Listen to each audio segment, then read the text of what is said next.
जय हिंद विद्यार्थी मित्रांनो, राज्य उत्पादन शुल्क विभागमध्ये जे विद्यार्थी वेटिंगला असतील म्हणजेच प्रतीक्षा यादीमध्ये जे बी विद्यार्थी असतील त्यांच्यासाठी खूप आनंदाची बातमी आपण घेऊन आलेलो आहे।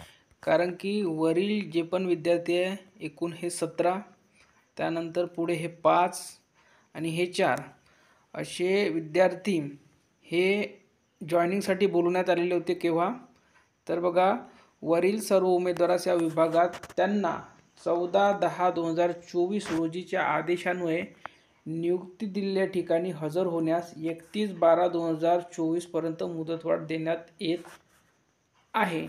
सदरची अंतिम संधी असून 31/12/2024 पर्यंत नेमणुकीच्या ठिकाणी रुजू न होणाऱ्या उमेदवारांचे नियुक्तीचे आदेश आपोआप रद्द होतील, तसेच ते या विभागात झालेल्या नेमणुकीचा हक्क गमावून बसतील। पुढे त्यांचा कोणत्याही परिस्थितीत पुन्हा पुनर्नियुक्तीसाठी विचार करण्यात येणार नाही, याची संबंधितांनी नोंद घ्यावी, माननीय आयुक्तांच्या मान्यतेने। तर पहा विद्यार्थी मित्रांनो, जे पण विद्यार्थी राज्य उत्पादन शुल्क, मग ते वाहन चालक असो की जवान पदासाठी असो, बघू शकता इथे बघा, जवानी वाहन चालक बघा, इथे इतके विद्यार्थी जवानी वाहन चालकसाठी गैरहजर आहे।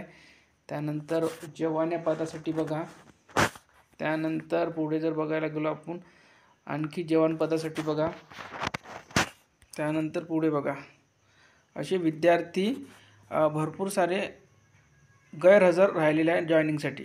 तर त्यामध्ये काही विद्यार्थ्यांनी बघा, इथे बघा, परंतु खालील उमेदवारांनी त्यांच्या नियुक्ती केंद्र राज्य शासनाच्या अन्य विभागामध्ये असल्याने या विभागात नियुक्तीच्या ठिकाणी हजर होण्यास पुन्हा मुदतवाढ मिळण्याची विनंती या कार्यालयास केली आहे। म्हणजे हे विद्यार्थी टोटल 4 विद्यार्थी इतर विभागामध्ये लागलेले असतील, पण त्यांना इथे जॉईन करायचे आहे, त्यांनी पुन्हा मुदतवाढ मागितलेली आहे।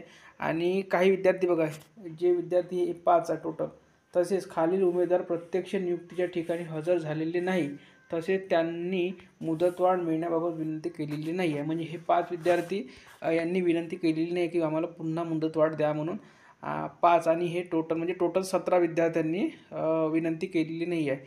म्हणजे जे विद्यार्थी वेटिंगवर असतील त्यांचे चान्सेस आहे की वेटिंग उघडू शकते।